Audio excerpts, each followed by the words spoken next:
Hey, Judy and Bob, I hope you guys are doing well this morning. It's about 7:30 on Saturday morning. Getting ready to go out for a motorcycle ride, but I wanted to catch the house before we got away and give you guys a chance to look at it. They'll be starting the roofing and the lap siding on Monday, okay? But I wanted to go ahead and get in here and do kind of a detailed multi-video, detailed little film for you so that we could look at each room and each thing that's going on so you really had a great understanding of what's happening, and we can discuss a few things, okay? So first thing we're going to do is just look at the front of the house. And all four corners have the safety lights, emergency lights.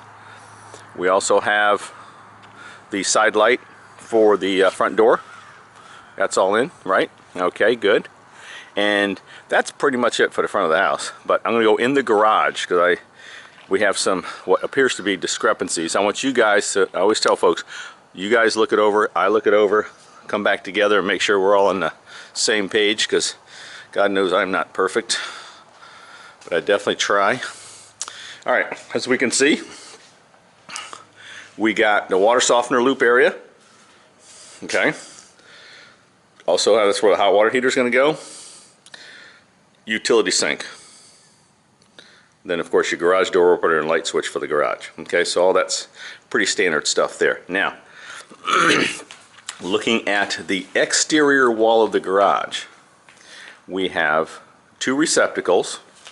One's going to be dedicated to the irrigation system. That's where the irrigation system is going to go. All right. Then we have one additional. Okay. There is supposed to be 3 along this wall, according to my paperwork. All right.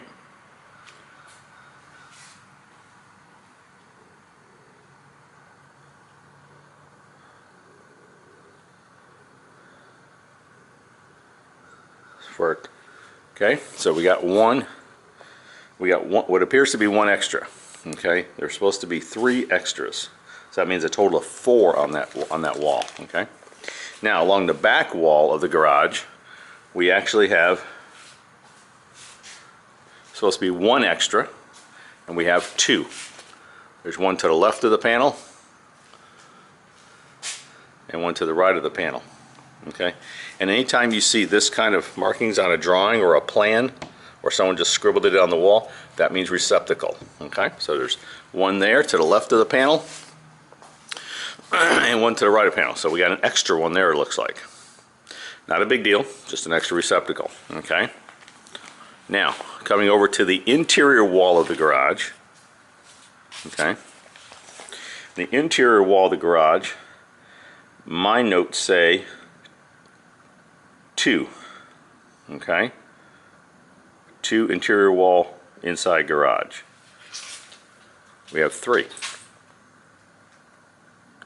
We have 1, 2, 3, and we don't have 4. That's not, this looks like it's going to be a junction block where all those wires come together, so that's not a receptacle. Okay, so the interior wall of the garage has 3, and my notes say interior wall should have 2, so we have an extra one there. We have an extra one on the back side of the garage. So right now, presently, we have 6 in the garage. We're only paying for 5, it looks like. But on the exterior wall of the garage, we're supposed to have 3. We actually have 1. Now that's, to be honest with you, that's an awful small space to have 3 receptacles, unless you really had something big going on there. But maybe 1 more receptacle somewhere over there. Okay, so it's up to you. We've got 6 total extra receptacles in the garage. We paid for 5. Now that doesn't mean we can't put another one in and have them move one. Okay, but because we don't have the amount we need over on that wall, on the exterior wall. Okay. Anyway, and of course these are your garage door openers hanging down. They're low voltage. All right, so that's what I have inside the garage. I want you guys to look at it, give me some feedback on it. Okay. And next we're going to go inside. We're going to go into the main area. Okay, so stay tuned. Alright guys, we're back here. We're in the laundry area, the utility area.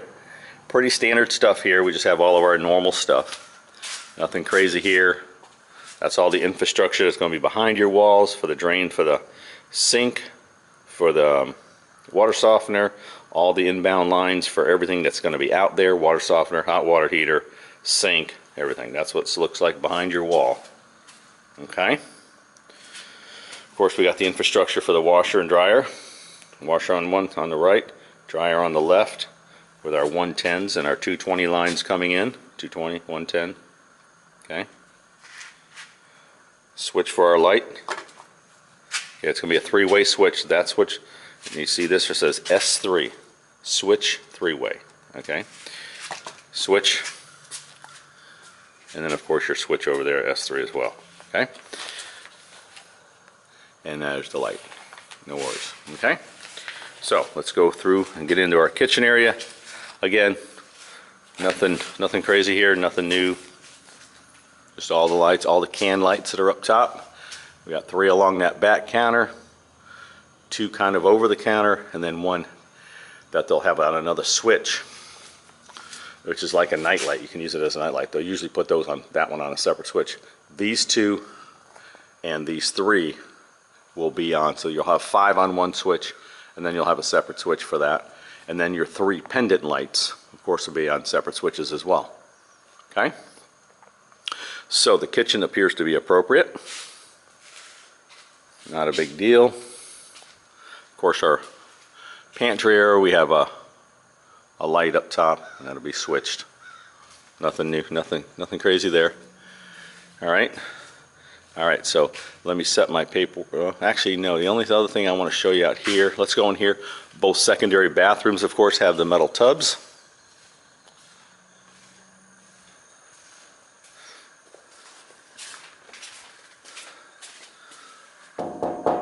Okay, metal tubs in both the bathrooms. And the bedrooms, there's nothing fancy about the bedrooms extras that we've done. Just standard switches. Of course, that's a fan mount, so you can go through and put a fan on it. Okay.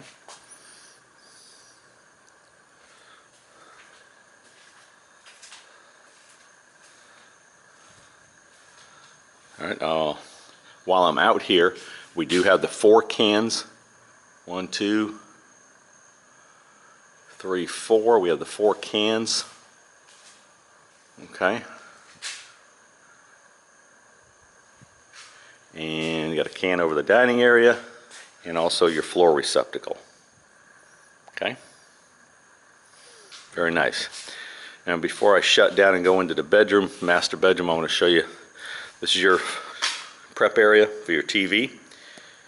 You got a cable box, we got your power box down below, receptacle. You have cable down below. Then you have an ability to go up and down with cabling as needed. This goes, your wiring comes into here, goes up through the chase, then back out if you want to bring your TV up high. And of course they put the blocking in for stability. And you're not going to attach your mounts to that blocking. Now again, 2x12, super strong. But when you mount a TV on the wall, it's to the studs, okay? Because you're going to go in through that meaty part, and that mount will be there forever. Okay, so the top of your TV is at 73 inches. All right, and the blocking, all that does is give the studs more stability. So like I said, you're not going to bolt into that. You'll bolt into the studs. All the TV mounts are designed to be used on 16 on center. Okay, so I'm going to shut you down for a minute and get my notes out from the master bedroom. Hey gang, let's go in the master bedroom. Alright, we got our 3 can lights. We got 2 above the bed area, and then 1 in the bay area. Now those are on the same switch. I thought we talked early on about putting those on separate switches. Not that it could work fine either way. Alright, my notes, my sheets say can lights on a switch basically. There's no separation of them. So talk to me about that. Let's see what else. First, we got our tray ceiling. We got a tray ceiling. Okay. Not a big deal. That's all I have here in the master. If we go in here to the master bath, two things that come to mind, according to my notes, is a soap niche that's supposed to be in the master, and I have no records of a bench or a seat. Help me out with that. Okay, none of my paperwork says anything about a seat. It does say soap niche though, and more than likely starting at about the bottom of it, starting at about 44 inches, which will put the bottom of it about right here. Okay, as you can see, about where that 2x4 comes across, which is like a great height. Okay, I would assume they'll put it back in here somewhere. It makes it easy to get to and out of the way. Okay, so it has to be on. It says it's on the plumbing wall, which of course that's the plumbing wall. All right, so soap niche. And I don't have a record of a seat. So let's make sure we're all on the same page there. If you got something, get it to me, because I don't have it. Other than that, nothing else crazy here. All right. Going back out, my battery's getting low now. Let's see, what else can I tell you about out here? I think that's really about the size of it out here. Let me take a quick peek at my notes. Before I go, I do want to show you this. This is how your roof line came out. Much, much better. If that were all the way down, you see that faint tree over there? That's a little foggy out, but your roof line would have been just above those trees. Okay? This is much better. Much, much better. Okay? You got that extra receptacle in. That was one that was originally going to be over by the air unit, but there's already one over there per code. So you got one on this side, and you got one over by the air unit. Concrete pad is in. There's the receptacle. Again, that's by code, so you can still use it. It's just for when the AC guys have to disconnect power, they have power over here. Okay, just on the inside of the wall, away from the window. Okay, now we also have the 4-corner security lights. Okay, so this is what your house looks like from behind. I got my flip-flops on, so I don't want to step on anything. Very nice. Very nice. Okay, we got our hose bib. They're set to do siding and roofing starting on Monday. They just came over the other day once the engineers gave them to go ahead to put some more siding here, because the lap siding sets on here differently than the other stuff. So your house is going to be super strong. You're going to have the moisture barrier underneath, this lap siding, or not lap siding, but the hardy board, and then another moisture barrier, another sheet of that, and then the hardy lap. This is going to be a super strong and tight house. Okay, now I also don't have any record of officially moving the hose bib on this side of the house. If I've missed it in my records, my file, let me know. I haven't seen anything that was signed off on. So, but now's the time. If we want to move that or add, we'll probably end up adding one. I would assume I could get Jared to do that. But right now, what I have puts the hose bib in the middle of the house, just right where it's at. So let's get together on that as well. Okay, research your paperwork and we'll get it over there. Okay, that line goes to nowhere right there. I think that's going to be a possible drain line for water softener. So there's a pipe there, but it's not a water line. Okay, all right, of course we got our receptacle, our security lights up top, every corner. I think that's about what I can tell you guys for this morning. All right, and then of course the hose bib's on the other side over there. Let me see what else I got here. I'm going to look at my notes real quick and I'll be right back. All right, gang, yep, that's all I've got. So look at your notes, look at everything you have. I've tried to give you as much detailed orientation of the house as possible, so let me know what you think. Let me know what you got, and we'll keep moving forward, and shoot, by middle of next week this thing is going to look completely different. So amazing. So anyway, Again, we're still pre-drywall, so if we need to catch something or adjust something, if possible, that's what the pre-drywall meeting's about. So no big deal. We're going to get there. It's going to be an awesome home, and can't wait to get you guys in here. So until next time, I want you guys to have a great day, and I'll get this thing uploaded. Thanks.